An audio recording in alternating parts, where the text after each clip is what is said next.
കടലാഴങ്ങളിൽ ഒരു തൂവലുമായി അകലെ നിൽപ്പൂ ജലമൗനം.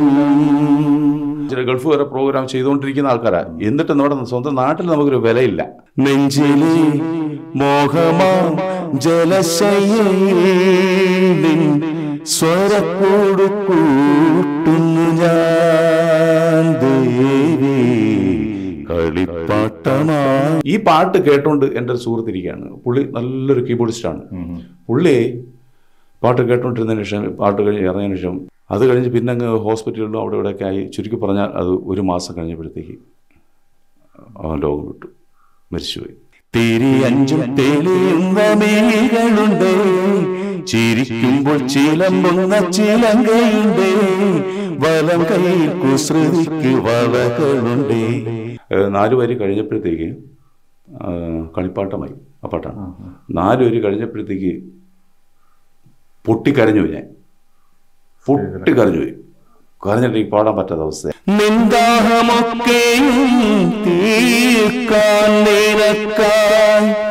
രക്ഷയും ജലവും ഞാനേകി, അതിൻ ഫലമായി നീ നൽകി എനിക്കായി ഘോരമാം കൈപ്പു നിർമാത്രം.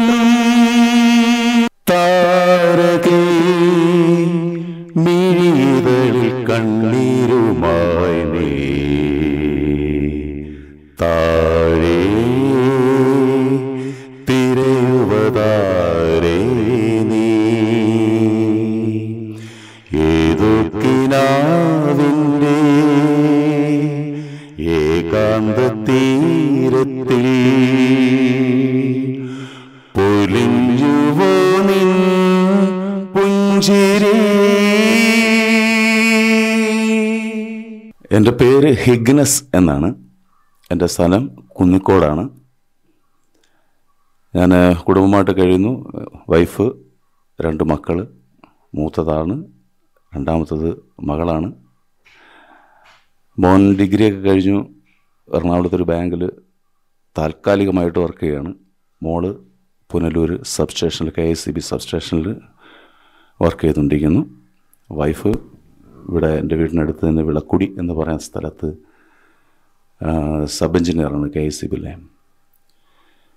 ഞാൻ ഈ ഫീൽഡിൽ ഇപ്പോൾ വന്നിട്ട് 32 വർഷമായി. 32 വർഷത്തിൽ എനിക്ക് പ്രോഗ്രാമിൽ ഒരുപാട് അനുഭവങ്ങളും കാര്യങ്ങളൊക്കെ ഉണ്ട്. എങ്കിലും ഞാൻ ആദ്യമായിട്ട് ഈ ഒരു പ്രൊഫഷനിൽ ഇറങ്ങുന്നതെന്ന് പറഞ്ഞു കഴിഞ്ഞാൽ ഒരു കൊക്കോക്കോളയുടെ സ്പ്രൈറ്റ് എന്നും പറഞ്ഞൊരു ഡ്രിങ്ക് ഇറങ്ങി. അപ്പോൾ അതിൻ്റെ ഉദ്ഘാടനം കേരളത്തിൽ അത് വരുന്നതിൻ്റെ ആ ഉദ്ഘാടനം ട്രിവാൻഡ്രത്ത് ടാഗോർ തിയേറ്ററിൽ വെച്ച് നടക്കുകയുണ്ടായി. അവിടെ പാടുവാൻ വേണ്ടി എൻ്റെ ഒരു സുഹൃത്ത് എന്നെ ക്ഷണിച്ചു. എനിക്കപ്പോൾ ഭയങ്കര ഭയമായിരുന്നു ഗാനമേളകളിൽ പാടുക എന്ന് പറയുന്നത്. കാരണം ഞാനും ചെറുപ്രായം മുതലേ ഗാനമേള കേട്ട് ഒരുപാട് കൂവലും കല്ലെറിയും ഇതൊക്കെ ഒരുപാട് ഞാൻ കണ്ട പഴക്കം എനിക്കുണ്ട്. അപ്പോൾ അതിൻ്റെ പേരിൽ എനിക്ക് ഈ ഒരു ഫീൽഡ് എനിക്ക് വളരെ ഭയമായിരുന്നു. എന്നാൽ എൻ്റെ ഒരു സുഹൃത്ത് ട്രിവാൻഡ്രത്ത് നിന്ന് ഇവിടെ വന്നു, വീട്ടിൽ വന്നു, എന്നെ നിർബന്ധിച്ച് ഇന്ന കാര്യങ്ങൾ ചെയ്താൽ മതി, ഞാനത് ഭയപ്പെടാനൊന്നുമില്ല എന്നൊക്കെ പറഞ്ഞ് എനിക്ക് 2-3 പാട്ടുകളും തന്ന് ഇത് നീ പഠിച്ചതിന് ശേഷം അവിടെ വന്ന് ഒരാളെ ഒന്ന് പാടി കേൾപ്പിക്കണം, അത് കഴിഞ്ഞതിന് ശേഷം നമുക്ക് പ്രോഗ്രാമിലേക്ക് അറ്റൻഡ് ചെയ്യാമെന്ന് പറഞ്ഞു.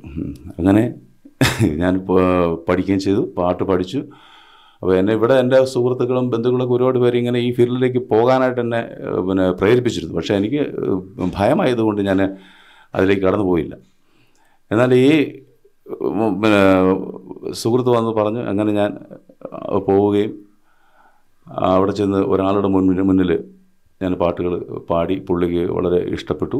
അങ്ങനെ ആ പ്രോഗ്രാം അത് കൊക്കോക്കോള ഓർക്കസ്ട്ര എന്ന നാമധേയത്തിൽ ഒരു സമിതി തുടങ്ങുകയായിരുന്നു. അപ്പോൾ ഞാൻ ഗാനങ്ങൾ ആലപിച്ചു. പുള്ളിക്ക് ഇഷ്ടപ്പെട്ടു. അങ്ങനെ ആ പ്രോഗ്രാമിൽ എനിക്ക് പങ്കെടുക്കാൻ പറ്റി. വലിയൊരു ഫങ്ഷനായിരുന്നു. അതിൽ എനിക്ക് ആദ്യമായിട്ട് എനിക്ക് വളരെ നന്നായിട്ട് തന്നെ പെർഫോം ചെയ്യാൻ എനിക്ക് കഴിഞ്ഞു. പക്ഷേ പിന്നീട് അത് കഴിഞ്ഞ് പ്രോഗ്രാം കഴിഞ്ഞ് മടങ്ങി വരുമ്പോൾ അവരുടേതായ പ്രവർത്തനങ്ങളും അവരുടെ രീതികളൊന്നും എനിക്ക് ഇഷ്ടപ്പെടാത്തതിൻ്റെ പേരിൽ ഞാൻ വീണ്ടും അങ്ങനെ പോകാതിരുന്നു. ആ സമിതി അതോടുകൂടി തന്നെ അങ്ങ് പോവുകയും ചെയ്തു. പിന്നീടാണ് ഞാൻ ട്രിവാൻഡ്രം സ്വരധാര എന്ന് പറയുന്ന ആ ട്രൂപ്പിലേക്ക് ഞാൻ ഗാനമേള പാടുവാനായിട്ട് പോവുകയുണ്ടായി. അതിൽ 10 വർഷത്തിന് പുറത്ത് ഞാൻ ഇങ്ങനെ വർക്ക് ചെയ്തിരുന്നു. അത് വളരെ നന്നായിരുന്നു. ഈ വർഷക്കാലങ്ങളിടയിൽ ഒരൊറ്റ സ്റ്റേജിൽ മാത്രമേ എനിക്ക് ഞാൻ തോറ്റുപോകാനിടയായിട്ടുള്ളൂ. കാരണം നല്ല ഒരു യാത്ര കഴിഞ്ഞ് എറണാകുളത്ത് നിന്ന് യാത്ര കഴിഞ്ഞ് സ്റ്റേജിലേക്ക് ഡയറക്റ്റ് വരികയായിരുന്നു. വന്ന് അവിടെ ബാക്കിൽ കിടന്ന് ഉറങ്ങിപ്പോയി. പ്രോഗ്രാം തുടങ്ങുന്ന സമയത്ത് തന്നെ വിളിച്ചു. ഭാഗ്യത്തിന് വേറൊരു പാട്ടുകാരനും കൂടെ ഉണ്ടായിരുന്നു. ആ പ്രോഗ്രാമിൽ പാട്ടുപാടി ആകെ നാശമായി. എനിക്ക് വളരെ ചമ്മലൊക്കെ ആയിരുന്നു. എന്നാലും അതിനുശേഷം മുതൽ പിന്നെ ഇതുവരെ എനിക്ക് ദൈവകൃപയാൽ ഒരു പ്രോബ്ലങ്ങളും ഇതുവരെ ഉണ്ടായിട്ടില്ല. പാട്ടിൽ പ്രോഗ്രാം ചെയ്യുന്ന സമയത്ത് ഒരു തെറ്റുകുറ്റങ്ങളോ അങ്ങനെ പ്രശ്നങ്ങളൊന്നും എനിക്ക് നേരിട്ടിട്ടില്ല, ഉണ്ടായിട്ടുമില്ല. അത് ഇപ്പോൾ നിർത്തുന്ന സമയം വരെയും അങ്ങനെ തന്നെയായിരുന്നു. അതിനുശേഷം ട്രിവാൻഡ്രത്തെ ഏകദേശം ഇനിയിപ്പോൾ പുതിയ സമിതികൾ ഇറങ്ങിയിട്ടുണ്ടെങ്കിൽ മാത്രമേ ഞാൻ പോകാതിരുന്നിട്ടുള്ളൂ. ബാക്കിയുള്ള എല്ലാ സമിതികളും ഞാൻ ഗസ്റ്റ് ആയിട്ട് പോയിട്ടുണ്ട്. പത്തനംതിട്ട ഭാഗത്തോട്ട് പത്തനംതിട്ട സാരംഗ്, പഴയ സാരംഗ്, അതിലൊക്കെ ഞാൻ പാടിയിട്ടുണ്ട്. ഒരുപാട് സമിതികളിൽ അങ്ങനെ പാടിയിട്ടുണ്ട്. അതിനുശേഷം പിന്നീട് പിന്നെ പ്രളയം, കൊറോണ, ഈ ടൈമുകളിലൊന്നും നമുക്ക് പ്രോഗ്രാം ഇല്ലായിരുന്നല്ലോ. ആ സമയം കഴിഞ്ഞതിന് ശേഷമാണ് എനിക്ക് ശാരീരികമായിട്ട് ചില പ്രശ്നങ്ങളുണ്ടായി. നട്ടെല്ലിനൊക്കെ പ്രശ്നമുണ്ടായി. അങ്ങനെ 1-2 മാസം ആയുർവേദം അല്ലാതെ ഷുഗർ ബാധിച്ച് ഷുഗർ മുഖാന്തരം കാലിലൊക്കെ മുറിവുകൾ തന്നെ അങ്ങ് വരികയാണ്. അങ്ങനെ ഞാൻ ഹോസ്പിറ്റലുകളിൽ പിന്നെ ഏതാണ്ട് 1.5-2 വർഷത്തിനകത്തോടെ ഞാൻ അങ്ങനെ ഹോസ്പിറ്റൽ വാസമായിരുന്നു. ഈ ഹോസ്പിറ്റലിൽ കിടക്കുന്ന സമയത്ത് തന്നെയാണ്, ഹോസ്പിറ്റലിൽ ഡിസ്ചാർജ് ആയി വരുന്ന സമയത്താണ് എൻ്റെ കണ്ണിന് പ്രശ്നമായത്. കണ്ണിന് ഭയങ്കര മങ്ങലായി. ഒടുവിൽ പിന്നെ കുറച്ച് ദിവസം അങ്ങനെ നടന്നു. എങ്കിലും അത് കൂടിക്കൂടി വരികയായിരുന്നു. കൂടിക്കൂടി വന്ന് അങ്ങനെ ഞാൻ പിന്നെ ട്രീറ്റ്മെൻറ്റിന് വേണ്ടി പല സ്ഥലങ്ങളിലും പോയി. അങ്ങനെ ഇപ്പോൾ അവസാനം ട്രിവാൻഡ്രം ചൈതന്യ ഹോസ്പിറ്റലിലാണ് ഇപ്പോൾ ഞാൻ ട്രീറ്റ്മെൻറ്റ് നടത്തിക്കൊണ്ടിരിക്കുന്നത്. ഏതാണ്ട് 8 ഇഞ്ചക്ഷനോളം കഴിഞ്ഞിരിക്കുകയാണ്. ആ ഇഞ്ചക്ഷൻ്റെ എന്ന് പറഞ്ഞാൽ 1 മാസത്തെ പവറേ ഉള്ളൂ. ആ പവർ കഴിയുമ്പോൾ വീണ്ടും നമ്മൾ ഡയാലിസിസ് ചെയ്യുന്നത് പോലെ മാസം ആ ഇഞ്ചക്ഷൻ എടുത്തുകൊണ്ടിരിക്കണം. എൻ്റെ കണ്ണിൻ്റെ നരമ്പുകൾ കംപ്ലീറ്റ് ദ്രവിച്ച് ബ്ലഡ് സർക്കുലേഷനൊന്നും ഇല്ലാതെ വല്ലാത്തൊരു ബുദ്ധിമുട്ടിലാണ്. അപ്പോൾ ഇടത് കണ്ണിൻ്റെ കാഴ്ച എന്ന് പറഞ്ഞു കഴിഞ്ഞാൽ അതിനൊരു 10% കൂടെ മാത്രമേ ഉള്ളൂ. ഇപ്പോൾ വലത് കണ്ട് പോയി ഇഞ്ചക്ഷൻ എടുക്കാൻ ടൈം കഴിഞ്ഞു, ഇതുവരെ പോയി 2 ആഴ്ച കഴിഞ്ഞു. അപ്പോൾ അതിൻ്റേതായ ബുദ്ധിമുട്ടുകൾ ഇപ്പോൾ ഞാൻ അനുഭവിച്ചുകൊണ്ടിരിക്കുകയാണ്. അതുകൊണ്ട് 3-4 വർഷം കൊണ്ട് എനിക്ക് പ്രോഗ്രാമിനൊന്നും പോകാൻ പറ്റാത്ത ഒരു അവസ്ഥയാണ്. ആദ്യമായിട്ടൊരു സ്റ്റേജ് പ്രോഗ്രാം ചെയ്യുമ്പോൾ അത് അന്ന് പാടിയ പാട്ട് ഓർമ്മയുണ്ടോ? ആദ്യമായിട്ടൊരു സ്റ്റേജ് പ്രോഗ്രാം ഉണ്ട്. അത് ആദ്യമായിട്ട് പിന്നെ സ്റ്റേജ് പ്രോഗ്രാമാണ് ഞാൻ പറഞ്ഞത്. പിന്നെ ടാഗോർ തിയേറ്ററിൽ മറ്റേ സ്പ്രൈറ്റിന്റെ ആ പ്രോഗ്രാം. പാട്ടിന്റെ ഒരു 2 വരി നമുക്ക് വേണ്ടിയിട്ട്. അത് ഇറങ്ങിയ സമയമാണ് ആ സമയം ആ പാട്ട്.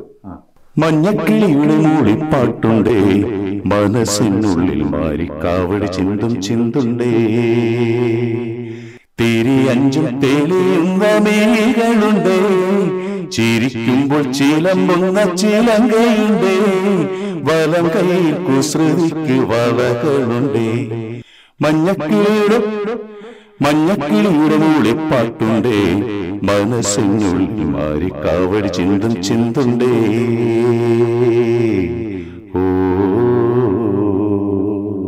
ഇപ്പൊ ഈ ഇടയ്ക്ക് തന്നെ പിന്നെ എൻ്റെ ഒരു സുഹൃത്ത് ഇവിടെ കുറച്ചടുത്ത് തന്നെ ഇളമ്പൽ എന്ന് പറയുന്ന സ്ഥലത്ത് ഞാൻ ഒരു വെഡ്ഡിങ് പ്രോഗ്രാമിന് അവർ ആർട്ടിസ്റ്റുകളെല്ലാം കൂടെ, മനോജ് അറിയാമോ, പത്തനംതിട്ട സാരംഗിൻ്റെ കീബോർഡ്, അവരൊക്കെ നടത്തുന്ന പ്രോഗ്രാം എന്നെ അവർ നിർബന്ധിച്ച് വിളിച്ച്, ഇപ്പോൾ അണ്ണം പാടുമൊന്നും വേണ്ട, ഇവിടെ വന്ന് ഇരുന്നാൽ മതി, ഞങ്ങളുടെ നാഥനായിട്ട് വന്ന് ഇരുന്നാൽ മതി എന്നൊക്കെ പറഞ്ഞ് വിളിച്ച് വരുത്തിന് അവസാനം എന്നെ കൊണ്ട് പാട്ട് പാടാൻ പറഞ്ഞു. അപ്പോൾ എനിക്ക് ഇത്ര പോലും ലിറിക്സ് കാണാൻ പറ്റാത്തൊരു സാഹചര്യമായിരുന്നു. അങ്ങനെ നിർബന്ധിച്ച് അവസാനം ഞാൻ പിന്നെ വേറൊരു പയ്യനെ കൊണ്ട് ഡൗൺലോഡ് ചെയ്ത് എടുപ്പിച്ചു. പിന്നെ ഞാൻ കുറച്ച് വലുതായിട്ട് എഴുതി, ബുക്കിൽ വലുതായിട്ട് എഴുതിയിട്ട് ഞാനത് കയ്യിൽ പിടിച്ച് പാടി 4 വരി കഴിഞ്ഞപ്പോഴത്തേക്ക് കളിപ്പാട്ടമായി. ആ പാട്ടാണ്.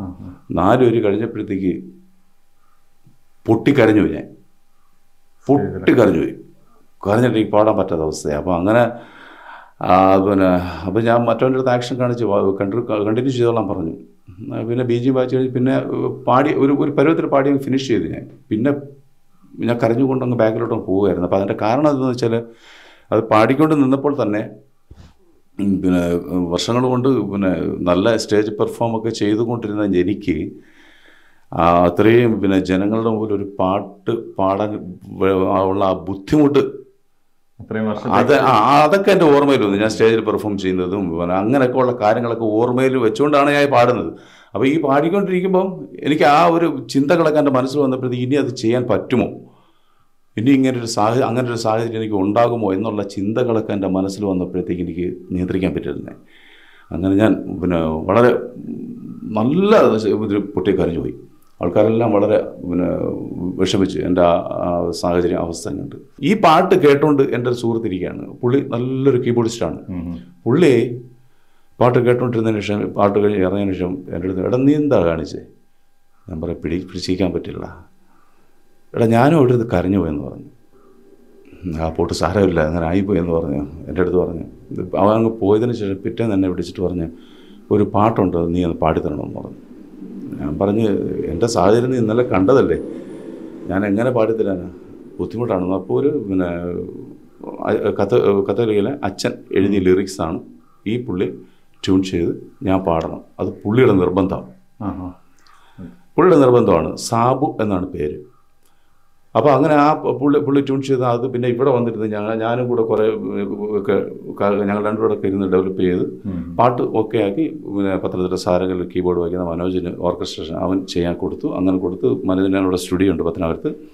ആ സ്റ്റുഡിയോയിൽ ഞങ്ങളത് റെക്കോർഡിങ് നല്ല രീതിയിൽ റെക്കോർഡിങ് കഴിഞ്ഞെല്ലാം കഴിഞ്ഞു. ആ റെക്കോർഡിങ് കഴിഞ്ഞിട്ട് ഇറങ്ങിയപ്പോൾ എൻ്റെ അടുത്ത് പറഞ്ഞാ ഇനി എനിക്ക് മരിച്ചാലും കുഴപ്പമില്ലെന്ന് പറഞ്ഞു. എനിക്ക് നിന്നെ കൊണ്ടൊരു പാട്ട് പാടിക്കണമെന്ന് എൻ്റെ ഒരു ആഗ്രഹമായിരുന്നു പറഞ്ഞു. അപ്പോൾ ആഗ്രഹമെന്ന് പറഞ്ഞു. അവനും ശാരീരികമായിട്ട് വളരെ ബുദ്ധിമുട്ടായിരുന്നു ആ സമയത്ത്. ഞങ്ങൾ രണ്ടുപേരും ഒരേ കണ്ടീഷനിലാണ്. അത് കഴിഞ്ഞ് പിന്നെ അങ്ങ് ഹോസ്പിറ്റലിലും അവിടെ ഇവിടെയൊക്കെ ആയി. ചുരുക്കി പറഞ്ഞാൽ അത് ഒരു മാസം കഴിഞ്ഞപ്പോഴത്തേക്ക് അവൻ ലോകം വിട്ടു, മരിച്ചുപോയി. അത് ഞങ്ങളെ വളരെ വിഷമിപ്പിച്ചൊരു കാര്യമാണ്. ഞങ്ങൾ ഇവിടെ ഈ ഏരിയയിലുള്ള ആർട്ടിസ്റ്റുകൾക്ക് കംപ്ലീറ്റ് ബുദ്ധിമുട്ടുണ്ടാക്കി വിഷമം ഉണ്ടാക്കിയ ഒരു കാര്യമാണ്. കാരണം ഞങ്ങൾ എല്ലാം പിന്നെ ഞങ്ങൾ കുറച്ച് പേര് മാത്രമേ ഉള്ളൂ ഈ ഏരിയയിൽ ഇപ്പോൾ കലാഫീൽഡിൽ പോകുന്നത്. പക്ഷേ നമ്മുടെ ഒരു വിഷമം എന്ന് പറഞ്ഞു കഴിഞ്ഞാൽ ഈ പരിസരത്തുള്ള ഒരു ക്ഷേത്രങ്ങളിലോ അല്ലെങ്കിൽ ഒരു ഫംഗ്ഷനും ഈ പരിസരത്തുള്ള ഈ പ്രദേശത്തുള്ള ഒരു ആർട്ടിസ്റ്റുകളെയും ഇവിടെ ഉള്ളവർ വിളിച്ചൊരു പ്രോഗ്രാം തന്നിട്ടില്ല, നടത്തിയിട്ടില്ല. അതൊരു പിന്നെ വളരെ വിഷമകരമായിട്ടുള്ള മാനസികമായിട്ട് ബുദ്ധിമുട്ടുള്ളൊരു കാര്യം തന്നെയാണ്. അങ്ങനെ ഞാനും മനോജ് ഞങ്ങളൊക്കെ പ്ലാൻ ചെയ്ത് നമുക്ക് ഒരു പ്രോഗ്രാം ഫ്രീ ആയിട്ട് എന്ന് വെച്ചാൽ നമുക്ക് എന്തെങ്കിലും ഒരു കാരണം കൊണ്ട് ജംഗ്ഷനിൽ ഒരു പ്രോഗ്രാം നടത്തണമെന്ന് പറഞ്ഞു. കാരണം ഇവിടെ ഉള്ളവർക്ക് ഇതൊന്ന് മനസ്സിലാക്കണം. നമ്മൾ പിന്നെ അന്യനാടുകളിലും പിന്നെ പല സ്ഥലങ്ങളിലും പോയി കയ്യടിയും പ്രസൻറ്റേഷനുകളൊക്കെ ഗൾഫ് വരെ പ്രോഗ്രാം ചെയ്തുകൊണ്ടിരിക്കുന്ന ആൾക്കാരാണ്. എന്നിട്ട് നമ്മുടെ സ്വന്തം നാട്ടിൽ നമുക്കൊരു വിലയില്ല, മനസ്സിലായില്ലേ? ആ ഒരു സിറ്റുവേഷൻ. അപ്പോൾ ഞാൻ ഇതുവരെ അവരടുത്ത് പറഞ്ഞു നമുക്കിതൊരു ചെയ്യണമെന്ന് പറഞ്ഞു. അങ്ങനെ ചെയ്യാനുള്ള തയ്യാറെടുപ്പിലൊക്കെ ഇരുന്നപ്പോഴാണ് ഒരു CPIയുടെ ഒരു പാർട്ടി പിന്നെ കൺവെൻഷൻ ജംഗ്ഷനിൽ വെച്ച്. അപ്പോൾ അതിൽ പിന്നെ നമ്മുടെ ഒരു പയ്യനുണ്ട്. അപ്പോൾ അവൻ പറഞ്ഞാണ് ഒരു പ്രോഗ്രാം നടത്തണമെന്ന് പറഞ്ഞു. അത് ഓക്കെ. അങ്ങനെ ആ പ്രോഗ്രാം ഞാൻ പിന്നെ നമ്മൾ പയ്യന്മാരെയൊക്കെ വിളിച്ച് കൂട്ടി ഞങ്ങൾ ചെയ്തു. പ്രോഗ്രാം വളരെ ഭംഗിയായിരുന്നു. അന്ന് ഈ പ്രോഗ്രാം കഴിഞ്ഞതിന് ശേഷം ഞാൻ ഇതിനെപ്പറ്റി അവിടെ നന്നായിട്ട് ഞാൻ പ്രസൻറ്റ് ചെയ്ത് അനൗൺസ്മെൻറ്റ് ചെയ്തു ഞങ്ങളുടെ അവസ്ഥകളെ പറ്റി. എന്ന് വെച്ചാൽ ഈ ഒരു പ്രദേശത്ത് ഒരൊറ്റ പ്രോഗ്രാമുകൾ. ഇനി ഒരു അനുഭവം എന്ന് പറഞ്ഞു കഴിഞ്ഞാൽ ഞാനൊരു ഏജൻറ്റിൻ്റെ റൂമിലിരിക്കുമ്പോൾ നമ്മുടെ താഴെ ജംഗ്ഷനിൽ തന്നെ ഏജൻറ്റിൻ്റെ റൂമിലിരിക്കുമ്പോഴത്തേക്ക് അവിടെ ഒരു ക്ഷേത്രത്തിൽ കമ്മിറ്റിക്കാരെല്ലാം കൂടെ ഒരു പ്രോഗ്രാം ബുക്ക് ചെയ്യാൻ വേണ്ടി വന്നു. പ്രോഗ്രാം ബുക്ക് ചെയ്യാൻ വേണ്ടി വന്നപ്പോൾ എല്ലാവരും ഇരിക്കുന്നു. ഞാൻ അപ്പോൾ ഇവരെല്ലാം കൂടെ റൂമിലോട്ട് കയറുമ്പോൾ ഞാൻ ഇറങ്ങി വെളിയിൽ നിന്നു. വെളിയിലൊരു കസേരയിട്ട് അവിടെ ഇരുന്നു. അവരിങ്ങനെ ഓരോ ഷോ കാർഡുകളും കാര്യങ്ങളൊക്കെ കണ്ട് ചർച്ച ചെയ്തുകൊണ്ടിരിക്കുകയാണ്. ഈ ചർച്ച ചെയ്തുകൊണ്ടിരിക്കുന്ന സമയത്ത് എൻ്റെ ഷോ കാർഡ് എടുത്ത് കാണിച്ചു. എൻ്റെ ഷോ കാർഡ് എടുത്ത് കാണിച്ചപ്പോഴത്തേക്ക് എല്ലാവരും പകുതിയും ഷോ കാർഡിൻ്റെ ഒരു ഇതാണ് അട്രാക്ഷൻ ഉണ്ടാകുന്ന അതിലാണ് വീഴുന്നത് കമ്മിറ്റിക്കാർ. അപ്പോൾ എൻ്റെ ഷോ കാർഡ് എടുത്ത് കാണിച്ചപ്പോൾ നല്ല ഷോ കാർഡാണ്. അപ്പോൾ ഈ ഷോ കാർഡ് അപ്പോൾ ഇതിലെ ഒരു പയ്യൻ ഈ പുള്ളി ഞാൻ കണ്ടിട്ടുണ്ടല്ലോ, ഇയാളേതാ? അപ്പം ഏജൻറ്റ് പറഞ്ഞു ഇത് ഇവിടെ അടുത്തുള്ളതാണ്, പുള്ളി ഇവിടെ അടുത്തുള്ളതാണ്, ബാക്കിയുള്ള എല്ലാം ട്രിവാൻഡ്രത്തുകാരാണ്. അപ്പം എന്നെയും പഠിപ്പിച്ചിട്ടുള്ള ഒരു സാറാണ് അവിടുത്തെ കമ്മിറ്റിയിലെ മെയിൻ. പുള്ളി ഒരു ആർട്ടിസ്റ്റാണ്, പുള്ളി ഒരു നടനാണ്. ആ പുള്ളി എപ്പോഴും ഉടനെ ഇത് കണ്ടിട്ട് വന്നു, ഇവിടെ ഉള്ള മരുന്ന് വേണ്ട. ഞാൻ കേട്ടോണ്ടിരിക്കുകയാണ്, ഇവിടെ ഉള്ള മരുന്ന് വേണ്ട. എന്നാൽ ആ പ്രോഗ്രാം അത് ക്യാൻസൽ, നമുക്ക് കിട്ടിയില്ല, അത് വിട്ടു. അപ്പോൾ ഇതാണ് ഇവിടെ ഉള്ളവരുടെ ചില ആൾക്കാരുടെ മനോഭാവം. ഇപ്പം മറ്റേ ഈ സത്യഭാമയുടെ കാര്യം പറഞ്ഞ പോലെ, മനസ്സിലായില്ലേ, ഈ ഒരു ഈസത്തിൻ്റെ ഇതാണെന്നാണ് എനിക്ക് തോന്നുന്നത്. പക്ഷെ ആ പ്രോഗ്രാം എനിക്ക് കിട്ടിയില്ല. എനിക്ക് ആ സമയത്ത് വേറെ പ്രോഗ്രാം കിട്ടി, ഞാൻ പ്രോഗ്രാം പോയി. പക്ഷേ ഇവർ വേറെ എവിടെയോ ഉള്ള സമിതി വിളിച്ച് പ്രോഗ്രാം നടത്തി. ആ പ്രോഗ്രാം വളരെ മോശമായിപ്പോയി. അതാണ് ഈ നാട്ടിലെ കണ്ടീഷൻ. സ്വന്തം നാട്ടിലുള്ളവർ തന്നെ അംഗീകരിക്കുന്നില്ല. നേരെ മറിച്ച് ഇപ്പോൾ ഏതെങ്കിലും ഒരു റിയാലിറ്റി, ഇവർ പോലും അറിയാത്ത ആൾക്കാർ ആരെങ്കിലും ഇപ്പോൾ ഒരു റിയാലിറ്റി ഷോയിൽ നിന്ന് കയറി നോക്കട്ടെ, പിന്നെ അതിനെ പൊക്കിക്കൊണ്ട് നടക്കും. അതൊക്കെ എന്തിനാ? അപ്പോൾ അങ്ങനെയുള്ളൊരു അവസ്ഥ എനിക്ക് അനുഭവങ്ങൾ ഇവിടെ ഉണ്ടായിട്ടുണ്ട്. നമുക്ക് സ്റ്റേജ് പ്രോഗ്രാംസിൽ ഏറ്റവും കൂടുതൽ പാടുമ്പോൾ ഏറ്റവും കൂടുതൽ വീണ്ടും പാടണം, അല്ലെങ്കിൽ ഏറ്റവും കൂടുതൽ കയ്യടി നേടിയിട്ടുള്ള ഇത് അഭിനന്ദനം അറിയിച്ചിട്ടുള്ള ഏതെങ്കിലും ഒരു പാട്ടുകളുണ്ടോ?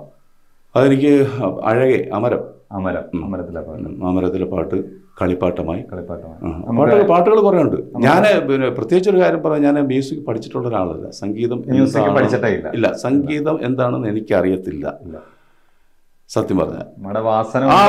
പാരമ്പര്യം അത് മാത്രമേ ഉള്ളൂ. അതുകൊണ്ട് എനിക്ക് നല്ല ക്ലാസിക്കൽ സോങ്സ് ഒന്നും, സ്വരങ്ങളൊക്കെ ഒരുപാടുള്ള ക്ലാസിക്കൽ സോങ്സ് ഒന്നും എനിക്ക് ബുദ്ധിമുട്ടാണ്, എനിക്ക് പാടാൻ പറ്റത്തില്ല. അതുപോലെ സമിതിക്കാർ വിളിച്ചാൽ തന്നെ ഞാൻ ആദ്യം അതാണ് പറയുന്നത്. ഞാൻ ഏത് പാട്ട് വേണം, അടിച്ചുപൊളി പാട്ട് വേണോ, മെലഡി വേണോ, അങ്ങനെയുള്ള ഏത് പിന്നെ കോമഡി ആ സ്റ്റൈൽ വേണോ, എല്ലാ പാട്ടുകളും ഞാൻ ചെയ്യും. പക്ഷേ എനിക്ക് ഈ ക്ലാസിക്കൽ, അതും ഒരുപാട് സ്വരങ്ങൾ വരുന്ന ആ പാട്ടുകൾ, അതൊന്നും എനിക്ക് പിന്നെ പാടാൻ പറ്റത്തില്ല. ഞാനത് പിന്നെ എന്നെ വിളിക്കുന്ന സമിതിക്കാർക്ക് ഞാൻ എപ്പോഴും ഇതിനെ പറയുകയും ചെയ്യും. അത് പറഞ്ഞിട്ടാണ് ഞാൻ പോകുന്നത്. നമുക്ക് അമരത്തിൽ അല്ലെങ്കിൽ കളിപ്പാട്ടമായ ഒരു സോങ്ങിന്റെ രണ്ടുപേരും കേൾക്കാൻ പറ്റും. കളിപ്പാട്ടമാ കൺമണി നിന്റെ മുന്നിൽ മനോവീണമീട്ടുന്നു ഞാൻ. കളിപ്പാട്ടമാ കൺമണി നിന്റെ മുന്നിൽ മനോവീണമീട്ടുന്നു ഞാൻ. നെഞ്ചിലെ മോഹമാ ജലശയിൽ സ്വരക്കൂടു കൂട്ടുന്നു ഞാൻ ദേവി. കളിപ്പാട്ടമായി കൺമണി നിന്റെ മുന്നിൽ മനോവീണമീട്ടുന്നു ഞാൻ. ഇത്രയും വർഷത്തെ കാലഘട്ടത്തിനിടയ്ക്ക് സ്റ്റേജ് പ്രോഗ്രാം ചെയ്തുകൊണ്ടിരിക്കുന്നതിൻ്റെ ഇടയ്ക്ക് എന്തെങ്കിലും, അതായത് മനസ്സിനെ ടച്ച് ചെയ്ത് വിഷമകരമായിട്ട് അല്ലെങ്കിൽ പ്രോഗ്രാം പകുതിക്ക് വെച്ച് നിർത്തി പോവുക, അങ്ങനെ എന്തെങ്കിലും ഒരു സാഹചര്യം ഉണ്ടായിട്ടുണ്ടോ? പകുതിക്ക് വെച്ച് നിർത്തി പോയിട്ടില്ല, പക്ഷെ വിഷമ അവസ്ഥ എനിക്ക് ഉണ്ടായിട്ടുണ്ട്. കാരണം അന്ന് പിന്നെ മൊബൈൽ ഫോണുകളൊന്നും ഇല്ലാത്തൊരു സമയമായിരുന്നു. അപ്പോൾ ഞാൻ പൊയ്ക്കൊണ്ടിരിക്കുന്ന ഒരു സമിതി, ഞാനിപ്പോൾ പേര് പറയാനായിട്ട് ഉദ്ദേശിക്കുന്നില്ല. അപ്പോൾ ഒരിടത്ത് പ്രോഗ്രാം, അപ്പം പിന്നെ പ്രോഗ്രാം നടത്തുന്ന ആളുടെ വീടും ഞാൻ നിൽക്കുന്ന സ്ഥലവുമായിട്ട് 8-10 കിലോമീറ്റർ അകലമാണ്. അപ്പോൾ ഞാൻ ആ സമിതി ഓണറിൻ്റെ അടുത്ത് ഞാൻ ചോദിക്കുന്നു. അപ്പം മെയിനായിട്ടെന്ന് പറഞ്ഞു കഴിഞ്ഞാൽ ആ പുള്ളി വേറൊരാളെ കൂടി പാടുവാൻ വേണ്ടി വിളിച്ചിട്ടുണ്ട്. അപ്പോൾ ആ ഒരു ധൈര്യത്തിലാണെന്ന് തോന്നുന്നു. ഞാൻ വിളിച്ച് ചോദിക്കുന്നു, ഞാൻ ജംഗ്ഷനിൽ വന്നിട്ട് ബൂത്തിൽ കയറി ഫോൺ വിളിച്ചിട്ട് ഞാൻ ചോദിക്കുന്നു, എത്ര മണിക്ക് എത്തണം, എത്ര മണിക്ക് തുടങ്ങും, കാര്യങ്ങളൊക്കെ ചോദിക്കുന്നു. പുള്ളി പറഞ്ഞു, അത് ഇത്ര മണിക്ക് തുടങ്ങും, 4 മണിയാകുമ്പോൾ തുടങ്ങും എന്ന് പറഞ്ഞു. അപ്പോൾ ഞാനൊരു 3:30 എത്തിയാൽ പോരാ. മതി, കൂടുതൽ പാട്ടൊന്നും പാടി ചളവാക്കൊന്നും വേണ്ട. ഈ ഒരു വാക്ക് എൻ്റെ അടുത്ത് പറഞ്ഞു. കൂടുതൽ പാട്ട് പാടി അവരുടെ സമിതിയിൽ പാടിക്കൊണ്ടിരിക്കുന്ന ആളാണ് ഞാൻ, ചളവാക്കൊന്നും വേണ്ടെന്ന് പറഞ്ഞു. അതിനുശേഷം ഞാൻ ആ ഒരു മാനസിക ആ ഒരു വിഷമം എൻ്റെ ഉള്ളിൽ കിടക്കുകയാണ്. അങ്ങനെ ഞാൻ പോയി, പ്രോഗ്രാമിൽ പോയി. അപ്പം അവിടെ ചെന്നപ്പോഴത്തേക്ക് അവർ പ്രാക്ടീസ് വെച്ചിരിക്കുന്നു. 2-3 പേർക്ക് വേണ്ടി പ്രാക്ടീസ് ചെയ്തൊക്കെ പാട്ട് സെലക്ട് ചെയ്ത് എല്ലാം ഒക്കെ അറേഞ്ച് ചെയ്ത് ക്രിസ്ത്യൻ ഡിവോഷനിലാണ്. അതുകൊണ്ട് അതിൻ്റെതായ ഒരു തയ്യാറെടുപ്പ് വേണമല്ലോ. അങ്ങനെ ചെയ്തുകൊണ്ടിരിക്കുക. അത് രാവിലെ മുതൽ തുടങ്ങിയതാണേ. അപ്പോൾ ഞാൻ രാവിലെ പോയി, എല്ലാവരും വെച്ച് പാട്ടൊക്കെ പാടിക്കുന്നു. 3:30-4 മണിയായപ്പോഴത്തേക്ക് അവിടുന്ന് ആൾ വന്നിട്ട് പെട്ടെന്ന് പോ പ്രാക്ടീസ് ചെയ്യുന്നത്. അപ്പോൾ എൻ്റെ പാട്ട് നോക്കിയില്ലേ, എൻ്റെ പാട്ട് നോക്കിയില്ല. ഞാനൊന്നും വേണ്ടിയില്ല. അപ്പോഴാണ് പിന്നെ ഒരുത്തുന്ന അങ്കിളുടെ പാട്ട് നോക്കുന്നില്ലേ, ഞാൻ പറഞ്ഞു വേണ്ടെന്ന് പറഞ്ഞു. അങ്ങനെ സ്പോട്ടിൽ പോയി, പ്രോഗ്രാം സ്പോട്ടിൽ പോയി. പാട്ട് ഏറ്റവും സിംഗേഴ്സ് കുറേ പേരുണ്ടായിരുന്നു. എല്ലാം കഴിഞ്ഞ് ഏറ്റവും ലാസ്റ്റിലാണ് എനിക്ക് പാടാനുള്ള അവസരം തന്നത്. ഞാൻ മാനസികമായിട്ട് വളരെ ഈ പ്രാക്ടീസ് ചെയ്ത സ്ഥലത്തും പ്രോഗ്രാം സ്ഥലത്തും ഈ ഒരു അവഗണന എൻ്റെ അടുത്ത് കാണിച്ചപ്പോഴത്തേക്ക് എനിക്ക് അതിൻ്റേതായ ഒരു വിഷമം എനിക്കുണ്ടായി. ആ ഒരൊറ്റ പാട്ട് പാടി, ഒരു പാട്ട് മാത്രമേ പാടിയിട്ട് ഇവരുടെ അടുത്ത് ആരുടെ അടുത്തും പറയാതെ ഞാൻ അവിടുന്ന് നടന്നു വന്നെന്ന് പറഞ്ഞു കഴിഞ്ഞാൽ ഏതാണ്ട് 17-20 കിലോമീറ്ററിനകത്തുണ്ട് ഞാൻ എൻ്റെ വീട്ടിലേക്ക് ഞാൻ എത്തണമെങ്കിൽ. പാറശാലയാണ് എൻ്റെ വൈഫ് ഹൗസും എൻ്റെ ജ്യേഷ്ഠൻ താമസിക്കുക അവിടെയാണ് ഞാൻ നിൽക്കുന്നത് ഈ പ്രോഗ്രാം സീസണിൽ. അവിടെ തന്നെ ഇത്രയും കിലോമീറ്റർ ഉണ്ട്. ഞാൻ ആ സമയത്ത് അവിടെ നടന്ന് വീട്ടിൽ വന്നു. അവന്മാരാരും എൻ്റെ അടുത്തൊന്നും ചോദിച്ചില്ല, എന്തി, എവിടെ പോയി, എപ്പോൾ പോയി, എങ്ങനെ പോയി, ഒന്നും ഇതുവരെ ഈ നിമിഷം വരെ എൻ്റെ അടുത്ത് ചോദിച്ചിട്ടില്ല. അതെനിക്ക് മാനസികമായിട്ട് വളരെ പ്രയാസം ഉണ്ടാക്കി. പിന്നീട് ഞാൻ മറ്റൊരു സുഹൃത്തിൻ്റെ സഹായത്തോടെ ഞാൻ ഗൾഫിലേക്ക് പോയി. ഈ ഗൾഫിലേക്ക് പോകുന്നതിനൊക്കെ ഈ സമിതി ഓണർ ഭയങ്കരമായിട്ട് തടസ്സപ്പെടുത്തി. കാരണം ഞാനില്ലെന്നുണ്ടെങ്കിൽ ബുദ്ധിമുട്ടാണ്. അവിടെ വേറൊരു സിംഗറിനെ ഒപ്പിക്കണം. അതിൻ്റേത് അവരെ അനുഭവിച്ചു. പല സ്റ്റേജിൽ ചെല്ലുമ്പോൾ ഞാൻ ഇവിടെ നിന്ന് അന്വേഷിക്കും. നമ്മളെ അവഗണിച്ചതിനെതിരെ ഒരുപാട് അനുഭവിച്ചു. അവസാനം ഞാൻ ഗൾഫിൽ പോയിട്ട് പിന്നെ പ്രോഗ്രാം കഴിഞ്ഞിട്ട് 1 വർഷത്തിന് പുറത്ത് നിന്ന് എനിക്ക് പിന്നെ അവിടെ ഇഷ്ടപ്പെടാത്തതുകൊണ്ട് ഞാനിഞ്ഞ് പോകുന്നതാണ്. ഇല്ലെങ്കിൽ എനിക്ക് അവിടെ ജീവിതകാലം വരെ അവസാനം വരെ എനിക്ക് പറ്റുന്നവരെയും അവിടെ നിൽക്കാം. എനിക്കത് ഇഷ്ടപ്പെടാത്തതിൻ്റെ പേരിൽ ഞാനിഞ്ഞ് പോകുന്നതാണ്. അങ്ങനൊരു സാഹചര്യം മാത്രമേ എൻ്റെ ഈ ഫീൽഡിൽ എനിക്ക് മാനസിക വിഷമത്തിന് ഇടയാക്കിയിട്ടുള്ളൊരു സാഹചര്യം ഉണ്ടായിട്ടുള്ളൂ. മലയാള സിനിമയിൽ അല്ലെങ്കിൽ പാട്ട് രംഗത്ത് അല്ലെങ്കിൽ ഏറ്റവും ഇഷ്ടപ്പെട്ട ഗായികയൊക്കെ ആരാണ്? അത് പ്രത്യേകിച്ച് പറയാനല്ലോ, ചിത്രയൊക്കെ അല്ലേ. അപ്പം ദാസേട്ടൻ്റെ ഏറ്റവും ഇഷ്ടപ്പെട്ട ഏതെങ്കിലും ഒരു സോങ് നമുക്ക് വേണ്ടിയിട്ടൊന്ന് പാടാം. പിന്നെ എന്നോടൊന്നും പറയാതെ പകൽ പക്ഷി സ്വയം പറന്നെങ്ങോ പോയി. പിന്നെ എന്നോടൊന്നും പറയാതെ പകൽ പക്ഷി സ്വയം പറന്നെങ്ങോ പോയി. കടലാഴങ്ങളിൽ ഒരു തൂവലുമായി അകലെ നിൽപ്പൂ ജലമൗനം. പിന്നെ എന്നോടൊന്നും പറയാതെ പകൽ പക്ഷി സ്വയം പറന്നെങ്ങോ പോയി. ഓക്കെ, നമുക്കിനി ഈ പുതിയ തലമുറ പാട്ടുപാടി ഒരുപാട് വരുന്നുണ്ട്. ഒരുപാട് പ്ലാറ്റ്ഫോമുകളും അവർക്ക് കിട്ടുന്നുണ്ട്. പണ്ടൊന്നും അങ്ങനെ ആയിരുന്നില്ല. നമ്മൾ ഗാനമേള ട്രൂപ്പുകൾ മാത്രമല്ല, ഇപ്പം മീഡിയ ചാനൽ ഒരുപാടുണ്ട്. അപ്പം പുതിയതായിട്ട് കടന്നു വരുന്ന മ്യൂസിക് മേഖലയിലേക്ക് കടന്നു വരുന്ന കുട്ടികളോട് എന്താണ് പറയാനുള്ളത്? അതുപോലെ തന്നെ ഇപ്പോൾ പറഞ്ഞ നമ്മുടെ സ്വന്തം നാട്ടുകാർ തന്നെ ഇതിനകത്തൊരു താല്പര്യം പ്രകടിപ്പിക്കുന്നില്ല. സ്വന്തം നാട്ടിലുള്ള കലാകാരന്മാരെ വളർത്താൻ വേണ്ടിയിട്ട് അവർ ഇനിഷ്യേറ്റീവ് എടുക്കുന്നില്ല. അപ്പം അവരോടും പറയാനുള്ളത് എന്താണ്? പുതിയ തലമുറകളോട് പറയാൻ എന്താണെന്ന് വെച്ചാൽ, പഴയ കാലത്തുള്ള പാട്ടുകൾ പോലെ അല്ല ഇപ്പോഴത്തെ പാട്ടുകൾ. അതറിയാമല്ലോ. നമുക്ക് പിന്നെ സ്റ്റേജിൽ പെർഫോം ചെയ്യാൻ പറ്റുന്ന പാട്ടുകളോ അല്ലെങ്കിൽ പിന്നെ പഴയ പാട്ടുകാരുടെ ആ വോയിസും ഇപ്പോഴത്തെ തലമുറകളുടെ വോയിസും തമ്മിൽ ഒരു കാരണവശാലും മാച്ച് ചെയ്യത്തില്ല. ഇപ്പോഴത്തെ തലമുറക്കാർ പാടുന്നത് പോലെ പഴയ പാട്ടുകാർക്ക് പാടി ഫലിപ്പിക്കാനും പറ്റത്തില്ല. ആ രീതിയിലുള്ള പാട്ടുകളാണ് ഇപ്പോൾ വന്നുകൊണ്ടിരിക്കുന്നത്. പിന്നെ എൻ്റെ ഒരു അഭിപ്രായം എന്ന് പറഞ്ഞു കഴിഞ്ഞാൽ, കഴിവിൻ്റെ പരമാവധി നല്ല മെലഡീസായിട്ടുള്ള പാട്ടുകൾ പാടി പ്രാക്ടീസ് ചെയ്ത് കയറി വരണമെന്നാണ് എൻ്റെ ഒരു അഭിപ്രായം, എൻ്റെ ഒരു വ്യക്തിപരമായിട്ടുള്ള അഭിപ്രായം. എന്ന് വിചാരിച്ച് മറ്റുള്ള പാട്ടുകളൊന്നും വേണ്ട എന്നല്ല ഞാൻ പറയുന്നത്. അതിൻ്റേതായ ശബ്ദ ആ ഒരു രീതിയിൽ അനുകരിച്ച് പാടുവാനുള്ള ശബ്ദങ്ങൾ ഉണ്ട്. അവർക്കത് ചെയ്യാം. പക്ഷെ നല്ല ശബ്ദം വെച്ചുകൊണ്ട് ഇപ്പം എക്സാമ്പിൾ എന്നെ പറയുകയാണെങ്കിൽ, ഇപ്പം ഞാൻ ഈ ഏത് പാട്ടുകളാണ് ഒരു വല്ലാത്ത ഫ്ലാറ്റായിട്ടുള്ള വോയിസൊക്കെ ഉള്ള പാട്ടുകളൊക്കെ ഉണ്ടല്ലോ, അതൊന്നും ഞാൻ സ്റ്റേജിൽ പാടി അത് ഇറിക്കത്തൊന്നുമില്ല. അപ്പോൾ ഞാനതിന് മുതിരാതിരിക്കുന്നതാണ് നല്ലത്. അപ്പോൾ അതുപോലെ വരും തലമുറകളോട് എനിക്ക് പറയാനുള്ള ഈ ഒരു കാര്യമാണ്, നമ്മുടെ വോയിസിനനുസരിച്ചുള്ള പാട്ടുകൾ, നമ്മുടെ വോയിസിനനുസരിച്ചുള്ള പാട്ടുകൾ മാത്രം ഓഡിയൻസിൻ്റെ മുമ്പിൽ, പ്രേക്ഷകരുടെ മുമ്പിൽ നമ്മൾ അവതരിപ്പിക്കുക. അത് അതിൻ്റെതായ ഒരു ഗുണവും ഉണ്ടാകും, ഒരു വിജയവും ഉണ്ടാവും. അതാണ് എനിക്ക് ഇപ്പോഴത്തെ തലമുറയോട് പറയാനുള്ളത്. പിന്നീട് നാട്ടുകാരുടെ ഒരു കാര്യം പറഞ്ഞാൽ, ഞാൻ നേരത്തെ പറഞ്ഞതുപോലെ അന്ന് ഞാൻ ആ സ്റ്റേജിൽ ഞാൻ അത് അവതരിപ്പിച്ചതാണ്.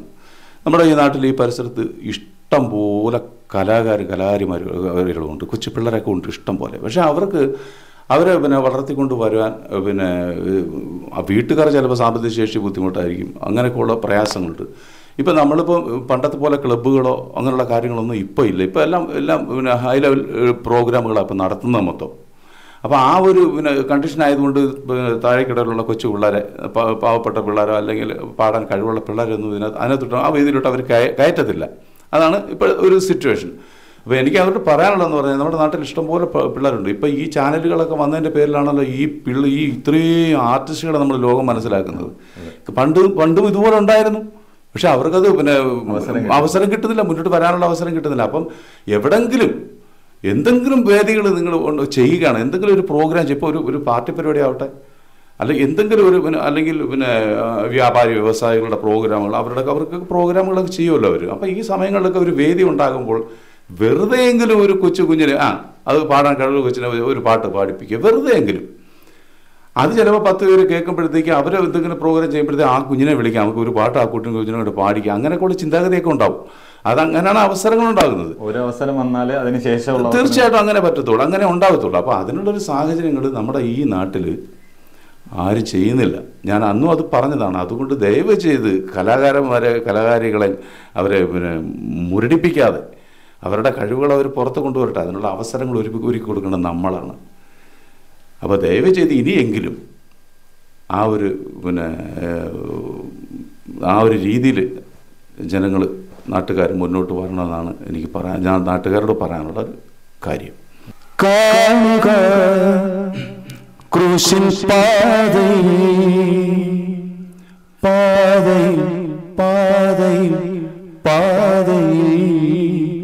ഘോരമാ മരകുരിശേന്തി പോകുമാ ദേവകുമാരൻ. കാണുക ക്രൂശിൻ പാതയിൽ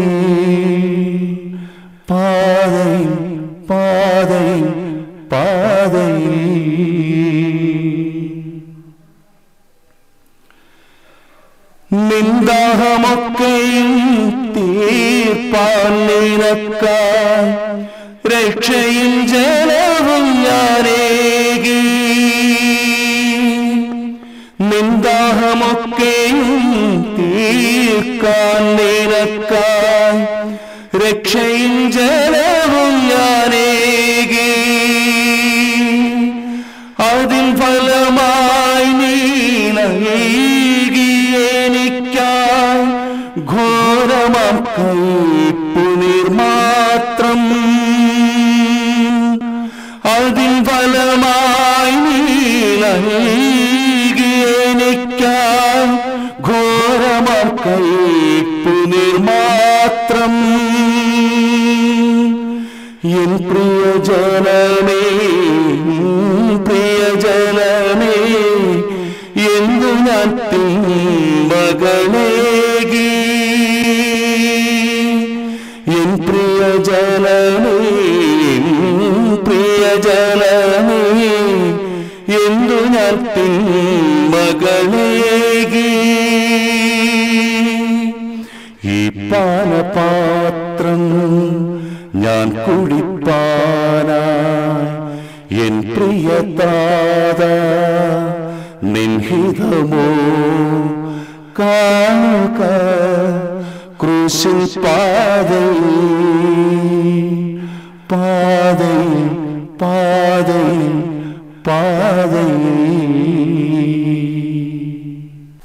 അപ്പോൾ ഒരുപാട് സ്നേഹവും നന്ദി അറിയിക്കുന്നു. ഈ വയ്യാതിരുന്ന അവസ്ഥയിലായിട്ട് നമ്മൾ പറഞ്ഞപ്പോൾ തന്നെ നമുക്ക് വേണ്ടിയിട്ട് ഇത്രയും സമയം സ്പെൻഡ് ചെയ്തതിന് പിന്നെ ആരോഗ്യ സൗഖ്യത്തോടെ ഇരിക്കാൻ പ്രാർത്ഥിക്കുന്നു. ഇനിയും പാട്ടുകൾ പാടാൻ കഴിയട്ടെ എന്നും പ്രാർത്ഥിക്കുന്നുണ്ട്. എന്നാലും ഒരു ഗ്യാപ്പ് എടുത്തു എന്ന് പറഞ്ഞു.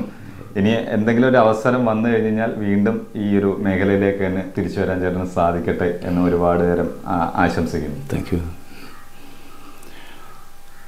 എനിക്ക് പറയാനുള്ളത്, ഇത് എൻ്റെ ജീവിതത്തിൽ ആദ്യമായിട്ടുള്ളൊരു സംഭവമാണ്. ഞാനിങ്ങനെയൊന്നും അറ്റൻഡ് ചെയ്തിട്ടില്ല, ഇൻ്റർവ്യൂ കാര്യങ്ങൾ അങ്ങനെ ഞാൻ അറ്റൻഡ് ചെയ്തിട്ടില്ല. അതിനുവേണ്ടിയുള്ള കാര്യങ്ങളൊന്നും എന്നിലില്ല, അത് വേറെ. പിന്നെ ഇപ്പം കേരള ട്രക്സ് എന്ന് വെച്ചാൽ ഈ ചാനൽ നിങ്ങൾ പിന്നെ എന്നെ അന്വേഷിച്ച് തേടി എത്തി ഈ ഒരു സിറ്റുവേഷൻ, ഇങ്ങനൊരു സിറ്റുവേഷൻ ഒരിക്കലും എനിക്ക് നിങ്ങളോട് വളരെ വളരെ നന്ദി അറിയിക്കുകയാണ് ഞാൻ. ഇത്